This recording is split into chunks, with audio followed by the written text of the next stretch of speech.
Hello and welcome to another episode of India. Hola, y bienvenidos a otro episodio de India y la Izquierda Global. Si eres nuevo en el programa, no olvides suscribirte. Además, considera hacerte miembro en YouTube, apoyar en Patreon o donar una pequeña cantidad usando el enlace en la descripción. Pero como mínimo, puedes ver el programa, darle me gusta, compartirlo y comentar. Permíteme dar la bienvenida a nuestro invitado de esta noche, el coronel Lawrence Wilkerson. El coronel Wilkerson es un coronel retirado del ejército de los Estados Unidos y ex jefe de gabinete del secretario de Estado Colin Powell. Es un destacado crítico del militarismo estadounidense y del exceso imperial. Coronel Wilkerson, bienvenido de nuevo a India y la Izquierda Global. Welcome back to India and Global Left. Viewers. Si pudiéramos empezar con tu evaluación del último documento de la Estrategia de Seguridad Nacional de Estados Unidos, ¿cuál es tu opinión general sobre él?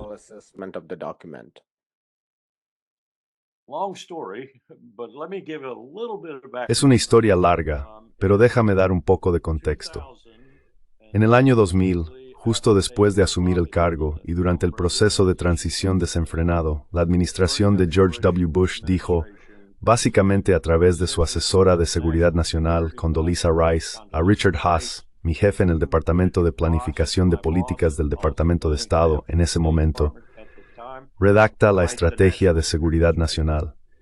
El presidente la quiere y la quiere rápido. Después de 6 o 7 borradores en los que yo ayudé a escribir, Condi, la doctora Rice, rechazó nuestra versión. Luego la entregó a su propio equipo en el Hall de Seguridad Nacional.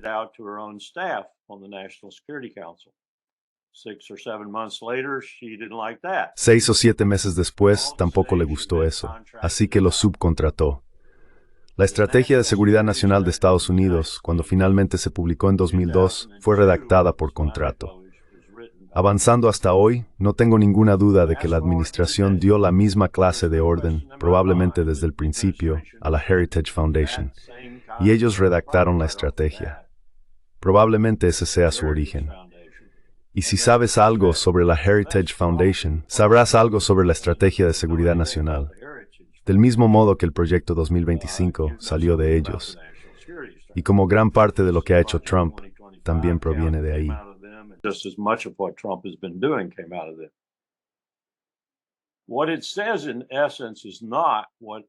Lo que dice en esencia no es lo que, en la superficie y políticamente, está destinado al consumo interno del público MAGA.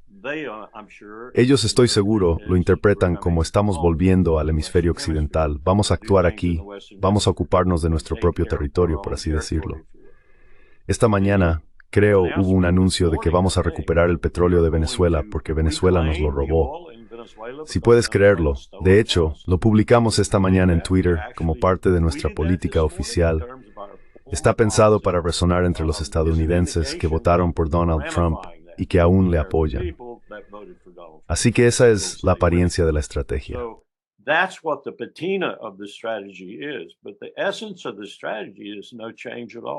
Pero la esencia de la estrategia no cambia en absoluto, salvo por el hecho de que vamos a cuidar nuestros modales, por así decirlo, en nuestro propio hemisferio, aparentemente para conservar fuerzas, reforzarlas, ayudar a nuestros aliados como Japón, Corea, Filipinas, Australia y demás, con el fin de luchar contra China en última instancia. Eso es lo que dice esta estrategia. Así que no hay un cambio real. El foco sigue siendo China. No es necesariamente un enfoque inevitable hacia la guerra, pero sin duda lo parece. No creo que Donald Trump, por ejemplo, quiera una guerra abierta con China, ni que Xi Jinping la quiera con el imperio estadounidense. Pero esta es una receta perfecta para llegar a ese punto. Y aunque esté disfrazado en la estrategia, en realidad no supone mucho cambio.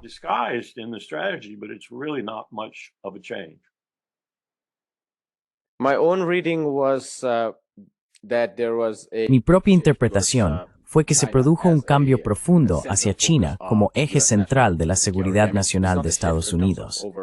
Es decir, no es un cambio en la dirección general que la política exterior estadounidense ha seguido durante al menos una década, pero en el documento de estrategia de seguridad encontró una expresión clara. Me pregunto, ¿cuál fue tu lectura de la postura belicista y antichina del documento? ¿Y cómo concilias eso con el espíritu mostrado en la cumbre de Pusan, que algunos analistas interpretaron como una señal de que la administración estadounidense aceptaba que China es ahora una potencia con la que hay que contar y que Estados Unidos ya no puede seguir intimidando? ¿Cómo concilias ambas cosas? How do you square both of them? Creo que la realidad ha golpeado al Pentágono en particular, pero también a la Casa Blanca, tal como está.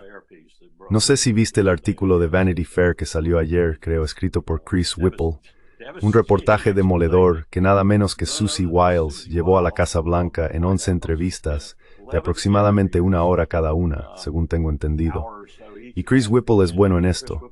Solía usar su libro The Gatekeepers, que trata, creo, de 17 jefes de gabinete de la Casa Blanca. Es un libro muy bueno. Te explica qué hacen los jefes de gabinete y qué hicieron durante los mandatos de los presidentes a los que sirvieron. Todo eso está enturbiando las cosas ahora mismo. Pero creo que, para responder a tu pregunta concreta, estamos hablando seriamente con, especialmente Japón, especialmente Corea, especialmente Australia, pero también con otros como Filipinas.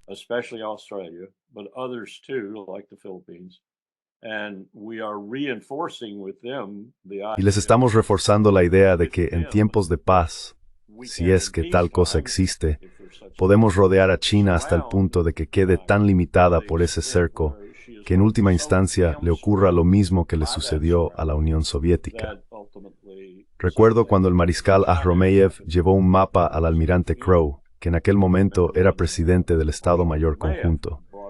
Puso el mapa sobre el escritorio de Crowe, se lo mostró y le dijo, «Esto es lo que me estás haciendo». Le señaló todos los puestos avanzados alrededor de la Unión Soviética y luego le mostró un mapa de Estados Unidos. Y por supuesto no había puestos soviéticos alrededor de Estados Unidos. Y eso es lo que estamos mostrando a nuestros aliados con respecto a China.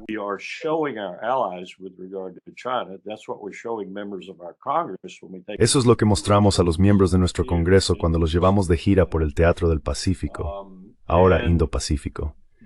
Y eso forma parte de esta estrategia.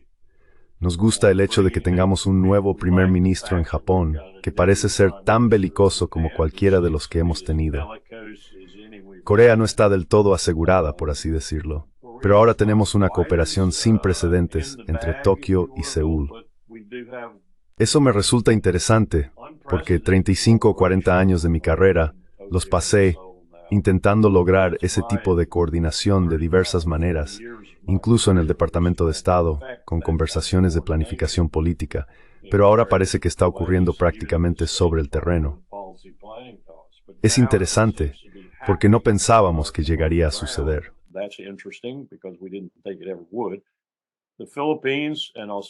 Filipinas y Australia están ahí. No sé cuánto aportan a la ecuación, pero están ahí. Y eso es todo. Vamos a rodear a China. Vamos a hacerle lo mismo que hicimos con la Unión Soviética. Hacerle tan imposible operar que tenga que llegar a algún tipo de modus vivendi con nosotros, sino a la guerra. Ahora bien, todo eso queda desmentido por el hecho, y esto también forma parte de la estrategia.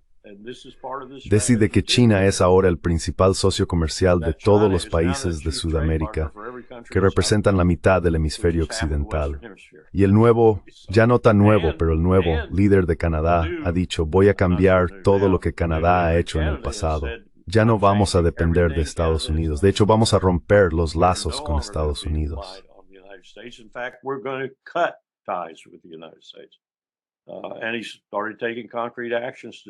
Y empezó a tomar medidas concretas para hacerlo. Así que mientras proclamamos esta atención a nuestro propio hemisferio, con el fin de conservar el poder y luchar contra el enemigo definitivo, China, ya sea en una guerra fría o caliente, el hemisferio se está desintegrando a nuestro alrededor. Y esta declaración de esta mañana que salió de la Casa Blanca es un ejemplo perfecto de ello.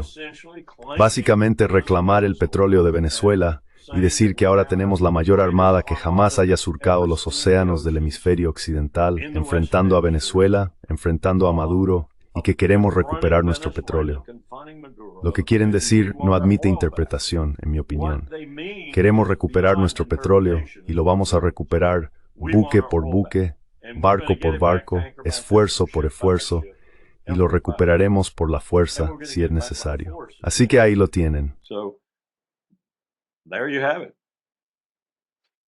Una de las cosas que me llamó la atención fue que los halcones económicos, y por halcones económicos me refiero básicamente a los halcones del comercio, pero es un poco engañoso, porque también están hablando de inversión. Die Blackwater. Sí, han estado comportándose de forma absolutamente descontrolada contra casi cualquier nación. Personas como Peter Navarro y otros, incluso Mudiar Jyothishman, el representante comercial de Estados Unidos, y yo diría que también Scott Basing, aunque su lenguaje es un poco más moderado, han estado intentando conseguir el mejor acuerdo posible de prácticamente cualquiera.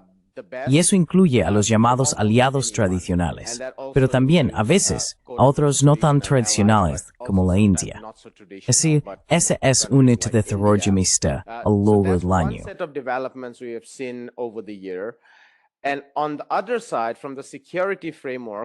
Y por otro lado, desde el marco de seguridad, seguimos viendo el viejo patrón de agrupar aliados contra China. En el documento de seguridad se puede ver que todavía habla de alinear países desde Japón hasta Filipinas, incluyendo Taiwán, a lo largo de la primera cadena de islas. También habla de la India, de una manera muy diferente a como lo haría Peter Navarro, repitiendo básicamente la teoría de que la India puede utilizarse para contrarrestar a China.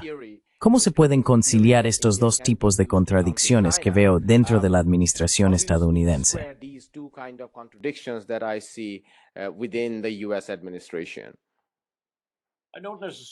No veo necesariamente contradicciones que importen, porque todo el concepto queda anulado en el momento en que se plantea de la manera en que ellos lo hacen. Y no estoy seguro de que cualquier idea de enfrentarse a China no acabaría de la misma forma de todos modos. A lo que me refiero es a esto. La economía número 1 del mundo ahora es China. No hay absolutamente ninguna duda en la mente de una persona sensata, ya sea la gente de Davos, BlackRock, Vanguard, State Street o cualquiera de las grandes empresas que gestionan los activos mundiales. Todos saben que China es la economía número 1 del mundo. Seguimos diciendo cosas distintas al respecto, pero lo siento, según todas las medidas que realmente cuentan, ellos son la economía número 1 del mundo.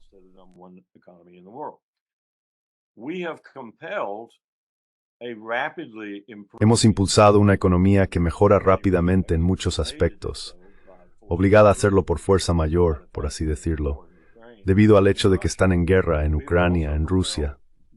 También hemos forzado a ambos países, Rusia y China, a formar al menos una alianza tácita. Es una alianza que por ahora aparentemente no está muy preocupada, bueno, no profundamente preocupada, y podría entrar en detalles sobre ello porque lo he seguido durante mucho tiempo, acerca del hecho de que China está desarrollando, más o menos, esas regiones de Rusia que solíamos llamar, cuando era la Unión Soviética, el teatro de operaciones del Lejano Oriente. Rusia no tiene ni la inclinación ni los medios para ir allí y hacer mucho, así que China lo está haciendo.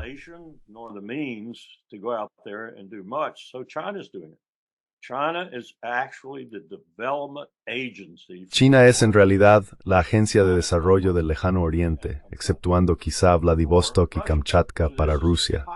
Así que este es un grupo muy unido que hemos creado. Y creo que casi se podría, en cierto sentido, añadir a la India a ese grupo cada vez más si continuamos con las políticas actuales.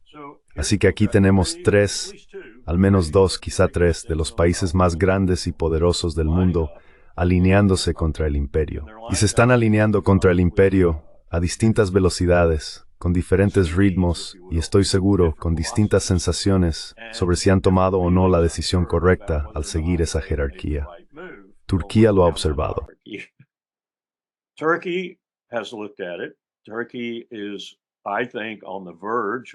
Creo que Turquía está al borde de desprenderse por completo y de causar finalmente un daño irreparable al flanco sur de la OTAN, porque Erdogan, o su sucesor, probablemente sacará a Turquía de la alianza.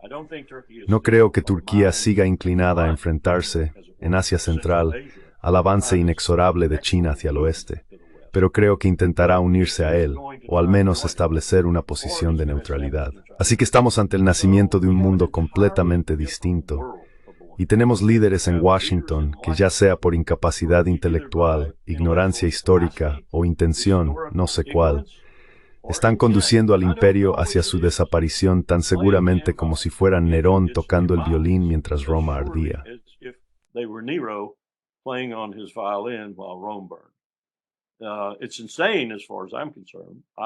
Es una locura en lo que a mí respecta. Casi siento que de vez en cuando hay cierta intención detrás.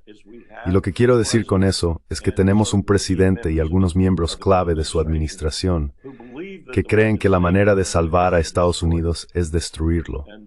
En mi opinión, ese es un concepto muy peligroso. Pero están haciendo un trabajo realmente notable en llevar a cabo la ejecución de ese concepto. En resumen, China está ganando, nosotros estamos perdiendo. India y Turquía intentan averiguar con qué rapidez va a suceder y a qué lado deberían unirse o si deberían mantenerse neutrales. Y el 60% del resto del mundo lo observa y en cierto modo lo celebra.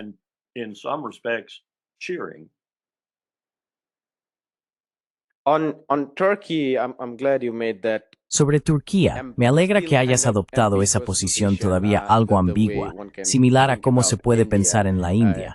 Aunque en el caso de la India, la reciente inclinación ha sido claramente hacia, quiero decir, siempre ha estado muy cerca de Rusia. Pero hemos visto una inclinación reciente hacia China, o al menos una toma de conciencia de que no merece la pena enfrentarse a China por instigación de Estados Unidos. Además, los intereses divergentes de la India y China en Asia son muy distintos de lo más amplio. Sea una nueva guerra fría o una guerra abierta en Asia Oriental que tanto preocupa a China.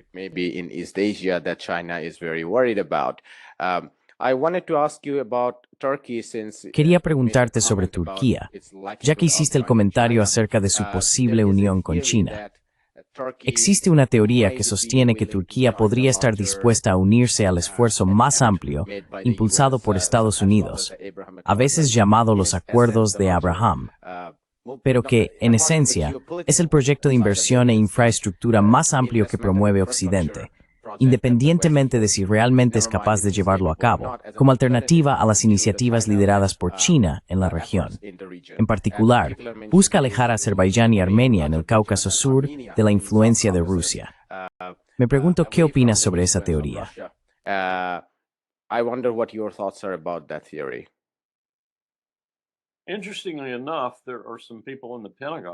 Curiosamente, hay algunas personas en el Pentágono en este momento con las que he mantenido algunas conversaciones que consideran que la situación entre China e India acabará inevitablemente fracturándose. Es decir, no hay amor perdido entre Delhi y Pekín y están esperando a que eso ocurra. Imagino que probablemente estén trabajando con sus diversos amigos en el gobierno para ver si pueden lograr que suceda.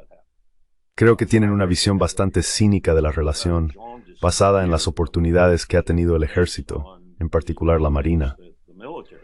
Una de las razones por las que cambiamos el nombre del mando de combate a Indo-Pacífico fue porque la Marina India en particular y las Fuerzas Armadas Indias en general se acercaron bastante a nosotros, no tanto con la bendición de Delhi, sino con su aquiescencia.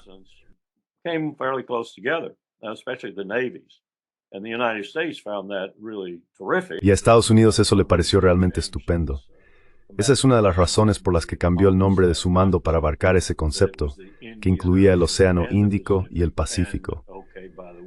Y bueno, por cierto, entre paréntesis, la Marina India es bastante poderosa en esa zona, y los tenemos de nuestro lado.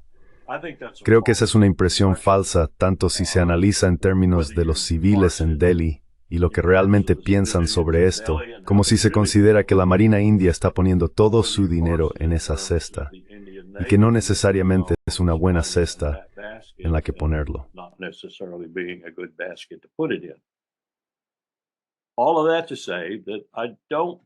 Todo eso es para decir que no creo que vayamos a ser capaces de hacerlo.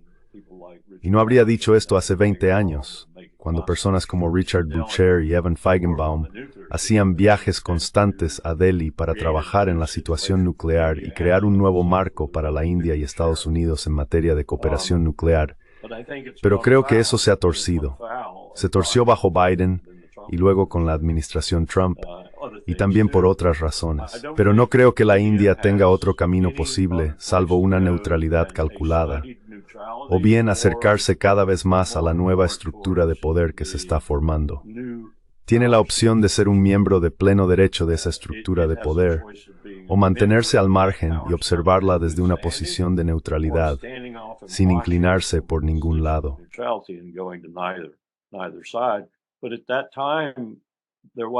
Pero en ese momento están viendo cómo Estados Unidos se derrumba. Creo que es una valoración justa de hacia dónde vamos.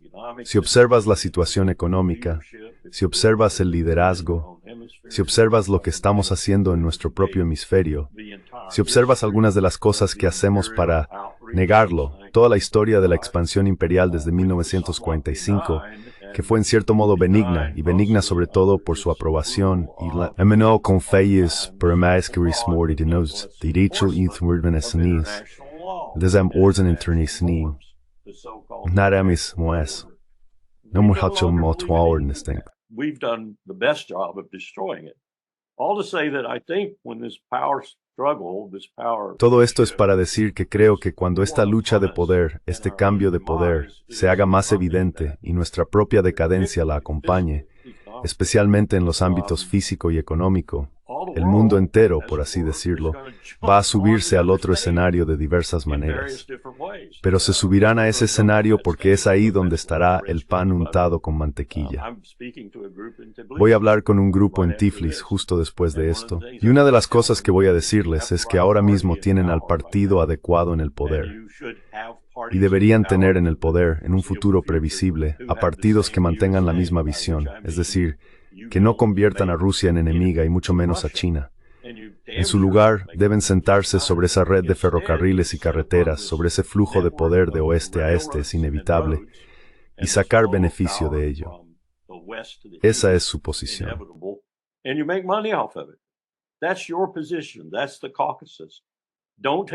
Ese es el Cáucaso.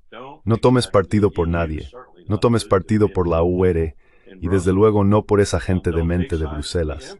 No tomes partido por el imperio, porque el imperio se está derrumbando y podrías verte arrastrado por el vacío. Y enfadarás a Rusia, y harán lo que ya te hicieron antes, cuando entraron en tu país y se quedaron con una parte. Así que ese es mi consejo para ellos. Ese sería mi consejo para cualquiera que se encuentre en el camino de este inexorable cambio de poder y del ocaso del imperio estadounidense.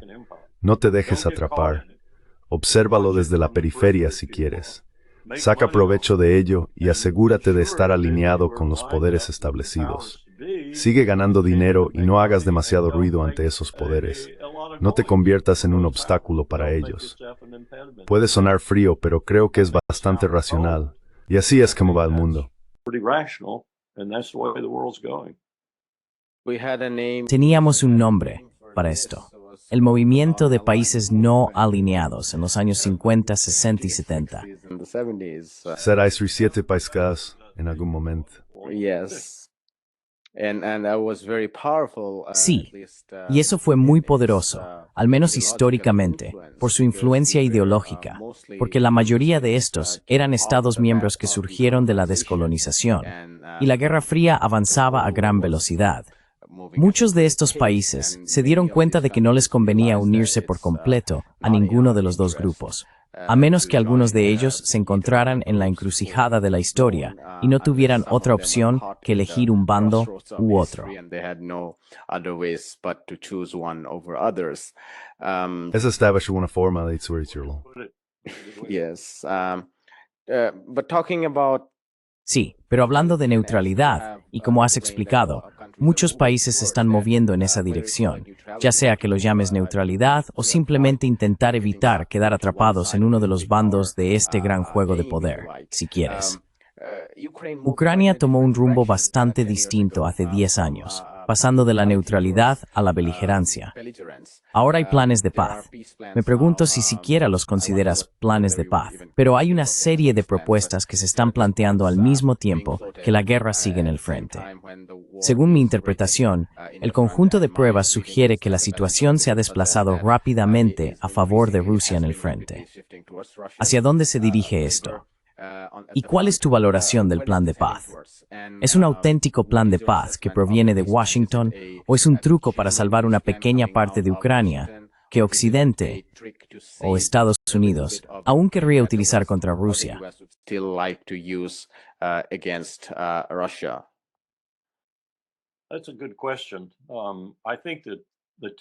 Esa es una buena pregunta. Creo que los parámetros tácticos actuales son tales que las tres potencias de la UTOR que realmente importan, Reino Unido, Francia y Alemania, están despertando al hecho de que ellas mismas están contribuyendo no solo a la destrucción de la OTAN. De todos modos, ya estaba moribunda. Tenía cierto margen de actuación en operaciones fuera de área y cosas por el estilo. Pero eso resultó ser un movimiento muy equivocado. Así que está moribunda. Pero que se desmorone tan precipitadamente como creo que va a hacerlo, es un testimonio de su ignorancia estratégica, o de su idiotez estratégica. Y cuando se habla, por ejemplo, de que Turquía desancla el flanco sur, eso ya es ir demasiado lejos en términos de estupidez.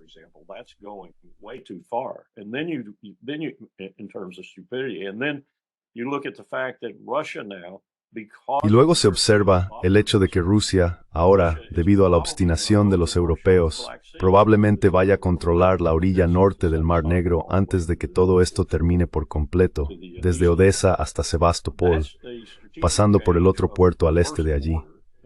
Es un cambio estratégico de primer orden sin duda para el imperio, pero también para Europa.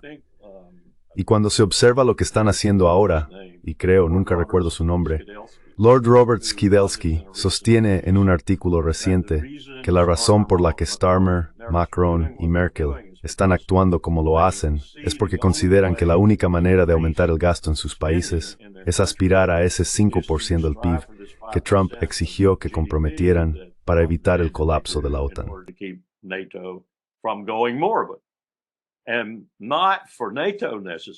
Y no necesariamente por la OTAN, sino para reactivar sus propias economías. Y Alemania está liderando el camino. Uno de los artículos, no creo que Lord Robert lo mencionara, pero lo leí más o menos al mismo tiempo que su texto, trataba sobre el director ejecutivo de Rheinmetall en Alemania, haciendo afirmaciones grandilocuentes de que Rheinmetall probablemente algún día superaría a Lockheed Martin, el principal mercader de la muerte del mundo, perteneciente, por supuesto, al imperio. Esa es Rheinmetall. Y el artículo iba acompañado de fotos de obuses, tanques y otras cosas saliendo de la línea de producción en Alemania. Así es como, ¿queremos volver a 1936-37? Planean rescatar la economía alemana mediante el gasto en defensa.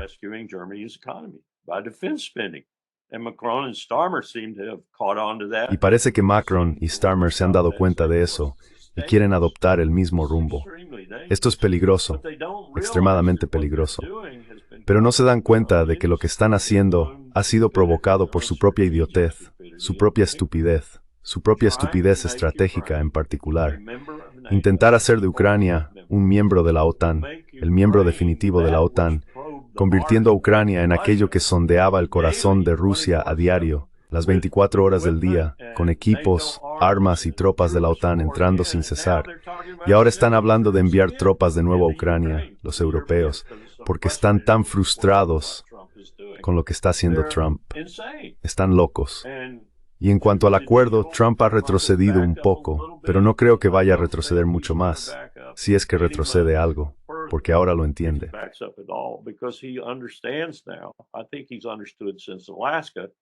Creo que lo ha comprendido desde Alaska, pero los líderes europeos lo han estado presionando casi cada semana, intentando detenerlo. Y también ha tenido a otros, incluso dentro de su propia administración, personas como Marco Rubio, Lindsey Graham y otros. Quiere detener esta guerra. Quiere detenerla y restablecer buenas relaciones con Moscú, principalmente por razones económicas. Así que va a suceder. Y esos líderes europeos van a quedar atrapados en el lío. Pero están creando, casi de manera clausewitziana, una dinámica en esta guerra que podría obligar a Putin o convencerle de que necesita hacer más de lo que está haciendo ahora.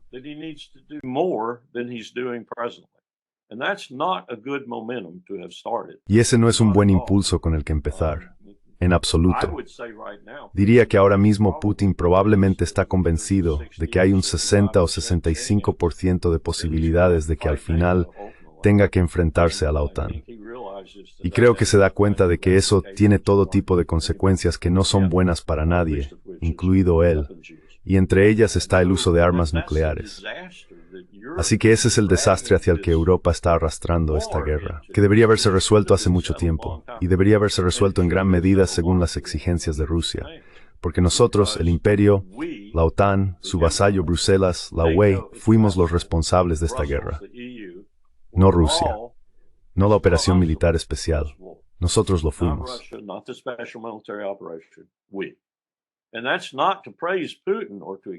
Y eso no es para alabar a Putin ni para excusarlo. Es solo para señalar una realidad que ellos no reconocen. Y esta realidad puede acabar pasándoles factura.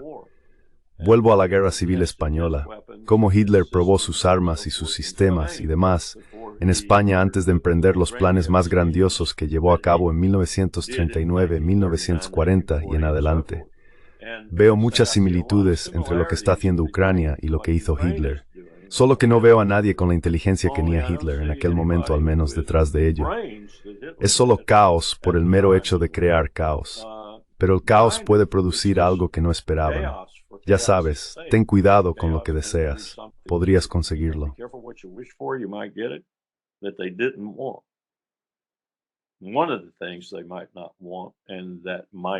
Una de las cosas que quizá no quieran y que podría suceder es una Alemania resurgente y muy poderosa. Recuerdo cuando hablábamos, estos pensamientos me vinieron a la mente el otro día, mientras hacía otra entrevista sobre este tema, cuando hablábamos con Helmut Kohl y François Mitterrand sobre la reunificación de Alemania y su permanencia en la OTAN. Para sorpresa total de Helmut Kohl, en un sentido favorable, estaba muy preocupado por lo que eso podría significar para Moscú, incluso con Gorbachev y Shevardnadze allí, no en las conversaciones, sino en Moscú, mostrando un rostro muy distinto. Estaba muy preocupado y tenía motivos para estarlo.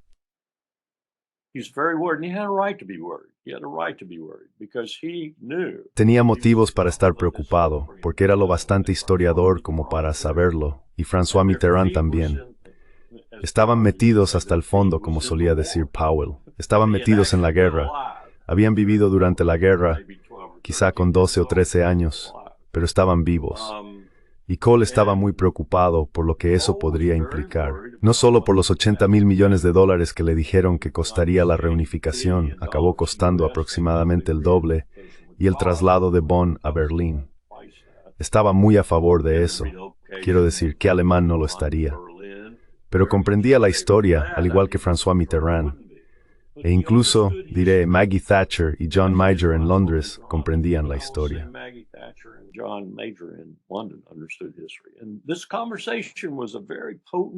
Y esta conversación fue muy potente, muy intensa. Me enseñó algunas cosas sobre la historia de la guerra y los sentimientos de Europa y demás, cosas que creía saber ya desde una perspectiva histórica estática, pero no de forma visceral, no por escuchar a la gente hablar de ello. Y eso se ha descartado. Se ha descartado. A nadie le importa ya. Nadie lo conoce ya. Nadie hace historia hoy en Europa ni en Estados Unidos. Hay algunos académicos que sí, pero ninguno de estos líderes lo hace. Es peligroso pensar en estas cosas del modo en que ellos lo hacen.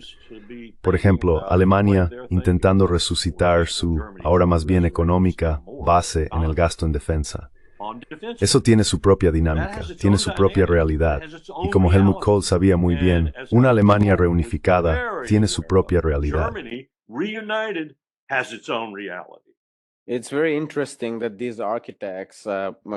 Es muy interesante que estos arquitectos, Macron, Starmer, pero también sus predecesores, ya sabes, Blair, el neoliberal Blair, fueran los arquitectos de la imposición del neoliberalismo en Europa.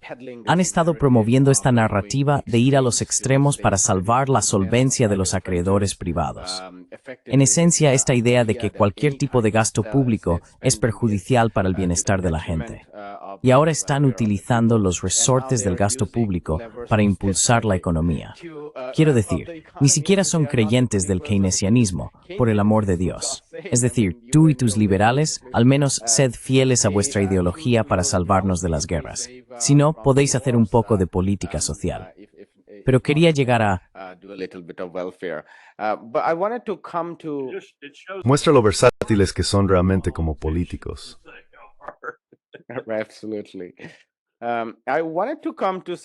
Absolutamente. Quería retomar algo que dijiste sobre Kohl y aquellos años, los primeros años de la reunificación alemana y el final de la Guerra Fría, por así decirlo. La idea de que la OTAN era peligrosa para Europa Central y del Este estaba bastante presente. Pero con los años, eso se ha ido, si no completamente, sí en gran medida borrando, porque también eran los años 90, el momento unipolar y el auge de los neoconservadores. Y lo que hicieron fue desplazar poco a poco a Europa hacia la idea de que la expansión de la OTAN es la única forma de garantizar nuestra seguridad frente a una Rusia siempre amenazante.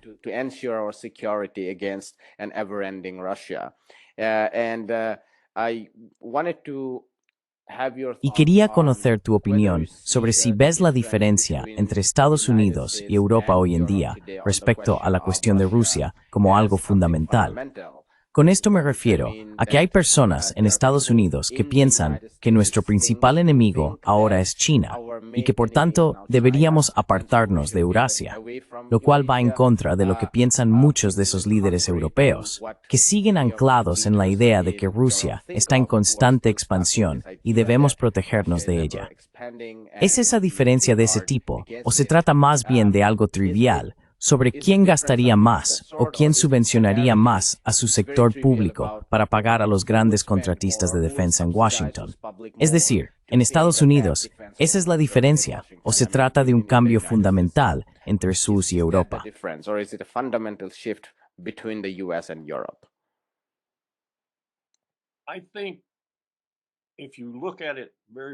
Creo que si lo analizas muy detenidamente, ante todo, perdimos una oportunidad enorme a principios de los años 90. Tuvimos un presidente que no estaba tan decidido, firme y contundente como probablemente debería haber estado, pero aún así tenía cierta inclinación. Perdimos la oportunidad de, en esencia, integrar a Rusia en Europa, de anular por completo a la OTAN, incorporando a Rusia en la OTAN. Y entonces creo que se habría atenuado esa idea que se desarrolló después con Bill Clinton y los presidentes posteriores, que las operaciones fuera de área tenían como objetivo final que la OTAN se uniera al imperio en la derrota de China y quizá incluso de Rusia en el proceso. Aunque en aquel momento Rusia estaba bajo Boris Yeltsin y en un estado de embriaguez, habría sido una estrategia realmente brillante.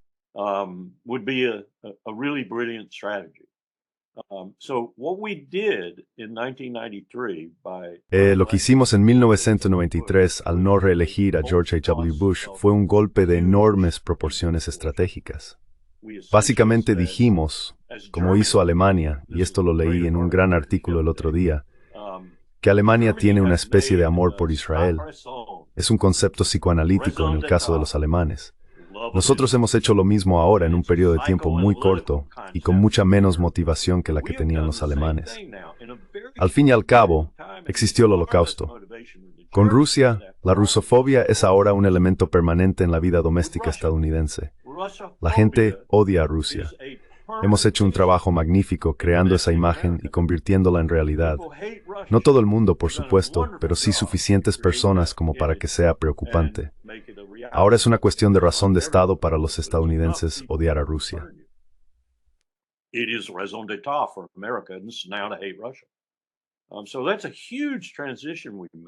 Así que esa es una gran transición que hemos hecho, y cómo retroceder a partir de ahí me parece un paso realmente imponderable. Pero Trump lo está intentando. En su mérito, en lo que a mí respecta, lo está intentando. Ahora bien, mérito creo que es la palabra adecuada. Echa de menos esos más de $300 mil millones en comercio y los quiere recuperar. Y ve que la inmensidad de Rusia podría significar que hay todo tipo de cosas allí que ni siquiera conocemos. Esa es una de las razones por las que los chinos están haciendo lo que hacen en el lejano oriente. Hay todo tipo de recursos allí, gas y petróleo, tierras raras, lo que se te ocurra, que podrían descubrirse y hacer que Rusia sea aún más poderosa de lo que ya es.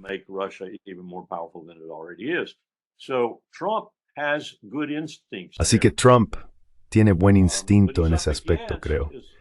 Pero se enfrenta, como tú sugerías, a esta rusofobia en Estados Unidos y a la gente en Estados Unidos que, no necesariamente porque odian a los rusos, Marco Rubio me viene a la mente de inmediato, el secretario de Estado, el asesor de Seguridad Nacional, si no quieren mantenerla. Y lo que hay que concluir, creo yo, lo que concluyo al observar ese periodo desde aproximadamente el final de la Guerra Fría, ya sea que quieras situarlo en el 89, el 90, el 91 o el 92, con la caída del muro o el marcador que prefieras, y luego empezar con William Jefferson Clinton y la política desastrosa, como la llamo.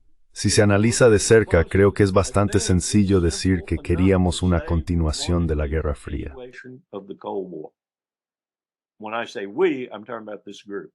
Cuando digo nosotros, me refiero a este grupo. Llámalo la gente que está detrás de las sombras, llámalo los multimillonarios, llámalo los Marco Rubio, llámalo quien sea. No creo que Donald Trump esté en este grupo, gracias a Dios. Pero ellos querían la continuación de la Guerra Fría. Al principio vieron a China como el centro para crear ese entorno, y luego de repente Ucrania cayó en sus manos y Rusia cayó en sus manos. Así que ahora tenemos una guerra fría de doble filo. Una con Rusia, que está caliente ahora mismo, a través de intermediarios, y otra con China, que podría calentarse en cualquier momento. Pero no queremos que ocurra, decimos, aunque nos estamos preparando para ello.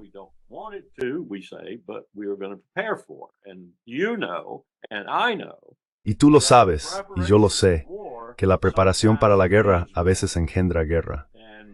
Eso es lo que realmente me preocupa con este tipo de estrategia que acabamos de presentar y con lo que estamos haciendo en Venezuela y en otros lugares. No pinta bien para el imperio, en mi opinión. No pinta bien en absoluto. Y parte de la razón es, como acabo de describir, aunque lo haya explicado de forma poco experta, que empezó con el paso de un presidente que comprendía bastante bien el mundo, probablemente el presidente con más experiencias de Dwight Eisenhower, a un grupo de novatos que no sabían lo que hacían. Y eso es todo lo que hemos tenido, incluido Barack Obama.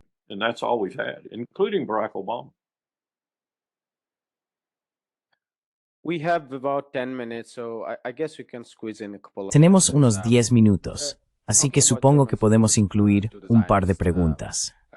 Hablando del apoyo alemán a los sionistas, quería conocer tu opinión sobre tu lectura de la situación entre Israel y Palestina desde el alto el fuego, o el alto el fuego parcial, del 10 de octubre, y sobre la reciente resolución del Consejo de Seguridad de la ONU, que en la práctica borró, dentro del marco de la ONU, la realidad de la ocupación y de la condición de Estado palestino, al desviar el debate hacia la desmilitarización de Hamas, el intercambio de prisioneros, vivos o muertos, y otros temas. Mientras tanto, la ocupación continúa, y los dirigentes israelíes dejan muy claro que no van a permitir la creación de un Estado palestino bajo ningún concepto. ¿Cuál es tu lectura de lo que ha ocurrido con el movimiento por la libertad palestina desde el 10 de octubre?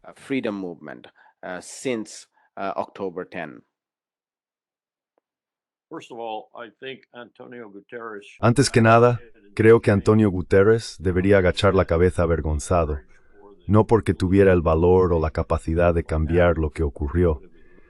Podría al menos haber hecho declaraciones diferentes al respecto, porque lo que hizo fue presidir una resolución del Consejo de Seguridad de la ONU, que en la práctica reintrodujo el colonialismo más descarado en el Levante.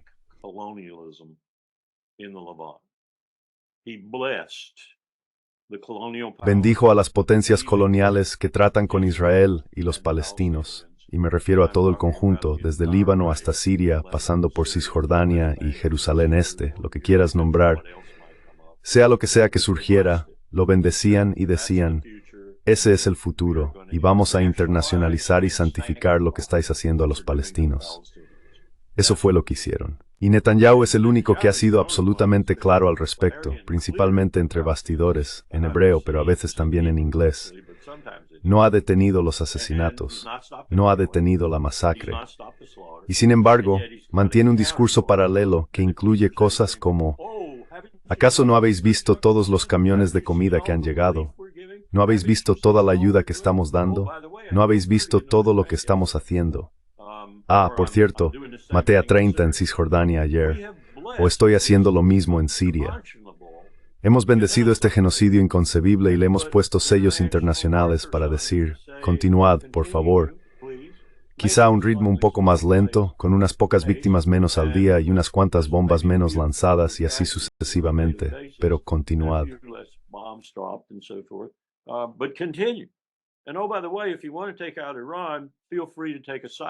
Y por cierto, si quieres acabar con Irán, siéntete libre de hacerlo un espectáculo secundario cuando quieras. Ayer di un discurso sobre eso, y creo que sigue decidido a hacerlo. Su petición se basaba en la increíble sequía que sufre Irán en la parte sur del país, y utilizó eso para apelar al pueblo iraní. Dejar que Israel entre y ofrezca su experiencia en ósmosis, purificación de agua y todo lo demás. El país más grande del mundo, haciendo esto, solo déjanos entrar y nos encargaremos de ello. Es lo más parecido a un Svengali que existe sobre la faz de la tierra. Que tenga tiempo para idear todos esos planes y apelaciones diferentes es asombroso.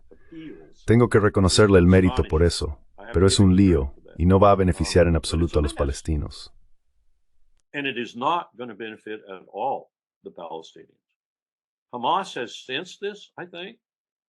Creo que Hamas ha percibido esto. Su liderazgo central en este momento probablemente no va a aceptar ningún tipo de propuesta de desarme, ni va a aceptar ninguna propuesta de disolución, y va a mantener su pólvora seca y sus músculos en forma. Van a seguir siendo los mismos de siempre, protestando contra una ocupación ilegal. Si eso va a resultar o no, de alguna manera o forma, finalmente beneficioso para los palestinos, está por verse. Pero no creo que Netanyahu haya logrado su objetivo estratégico principal, que era la eliminación de Hamas, aunque haya afirmado en múltiples ocasiones que eso ya ha ocurrido o está ocurriendo.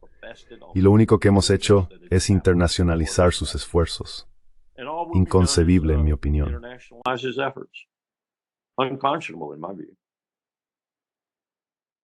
Demilitarizing Desmilitariseringen du Östeuropa non-lesammas repressed significor en outstade resistencia nox vucidad. which is not going to happen. Y no sé a qué se refieren con armas grandes, porque, sí, quiero decir, son armas grandes. That's right. Sí, por eso dudaba en usarlo. Sí, pero ese término se utilizó durante esas negociaciones con los mediadores y supongo que se refieren a lanzacohetes. Eso es todo lo que yo también puedo suponer, y quizá algún artefacto explosivo improvisado ocasional que se ha convertido en un verdadero asesino, como lo fueron en Irak y Afganistán. Y eso consiste en tomar municiones israelíes y transformarlas en artefactos explosivos improvisados. Y desmantelar las armas ligeras significaría entregar Gaza a las bandas, algunas de las cuales han sido en realidad respaldadas por la entidad sionista y están confabuladas con los estadounidenses. O peor aún, enviarlo a Mahmoud Abbas y a la autoridad palestina. Quería terminar haciéndole una última pregunta sobre Venezuela. Nuestra última conversación con usted alcanzó unos 117,000 espectadores en nuestro canal principal y además tenemos 7 u 8 canales espejo, así que debió de llegar, no sé, quizá a 300,000 personas. Aquello fue un programa completo sobre Venezuela, pero ¿podría actualizarnos sobre los últimos acontecimientos en el Caribe y la nueva doctrina Monroe? ¿Qué sugiere la política exterior de Estados Unidos en la región y cuáles son los últimos desarrollos?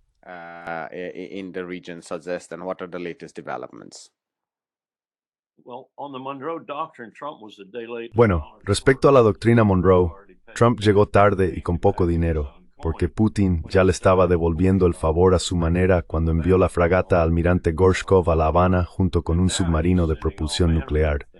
Y ahora está enviando todo tipo de cosas, incluidas, creemos, misiles capaces de destruir un portaaviones como el Gerald Ford, a Venezuela. Así que la doctrina Monroe está muerta, y Putin ha demostrado que está muerta.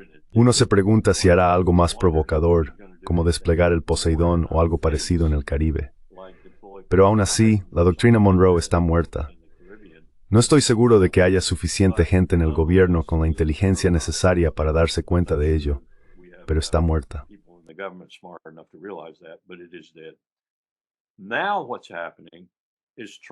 Lo que está ocurriendo ahora es que Trump está reuniendo una armada. Además, probablemente yo diría que ahora mismo cerca del 20% de los recursos de los Marines, la Armada, parte del Ejército y otros, ciertamente del Mando de Operaciones Especiales en cantidad. Por eso el almirante del Mando Sur, el almirante Hoseley, está dimitiendo. Una de las razones es que el Mando de Operaciones Especiales está actuando en su área de responsabilidad y él no sabe lo que hace en la mitad del tiempo. Y esto es un verdadero problema para las Fuerzas Armadas estadounidenses.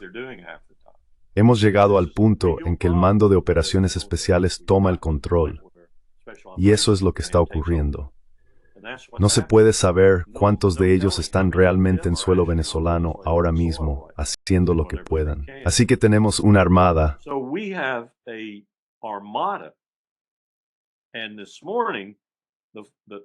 Y esta mañana, la noticia que sale de la Casa Blanca, de esa manera tan típica, ya sabes, los tweets o como los llamen, es que Venezuela robó el petróleo de Estados Unidos.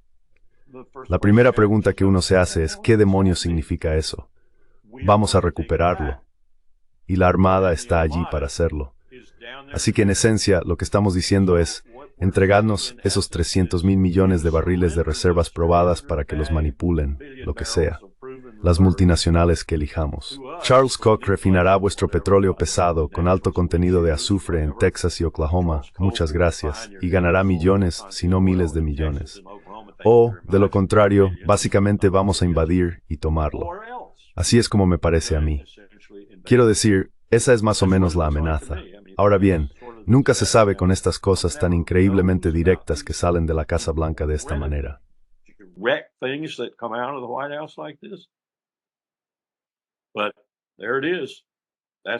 Ahí está. Ese es el desafío para Maduro en este momento. Pensé que estaban hablando por teléfono, pensé que Trump y Maduro realmente estaban hablando.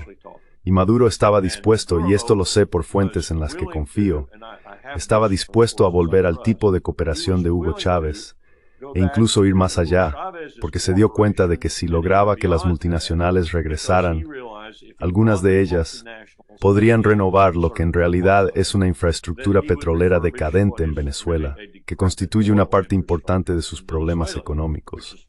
Así que sería una situación beneficiosa para ambos, por así decirlo.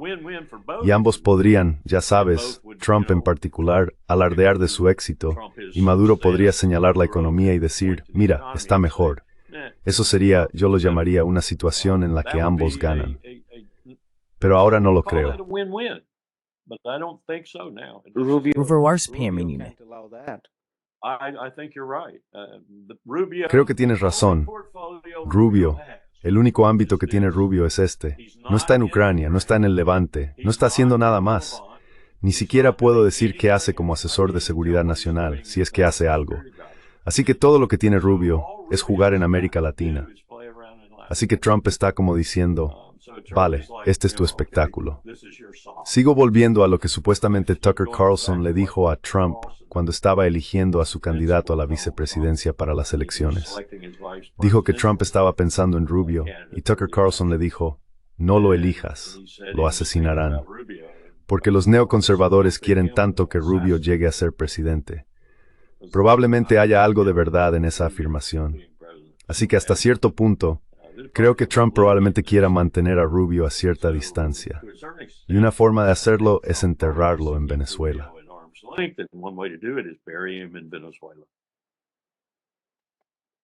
Lo dejaremos aquí, Coronel Wilkerson.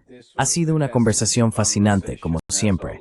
Muchas gracias por su tiempo. Thank you so much for your time. Hi,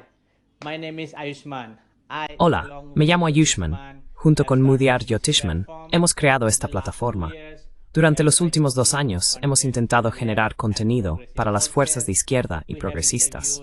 Hasta ahora, hemos entrevistado a economistas, historiadores, comentaristas políticos y activistas. Si te ha gustado nuestro contenido y quieres que construyamos un archivo para la izquierda, tengo 2 peticiones para ti. Por favor, considera hacer una donación a la causa. El enlace está en la descripción de abajo. Y si no puedes hacerlo, no te sientas mal. Siempre puedes dar me gusta y compartir nuestros videos con tus camaradas. Por último, no olvides pulsar el botón de suscribirte. Don't forget to hit the subscribe button.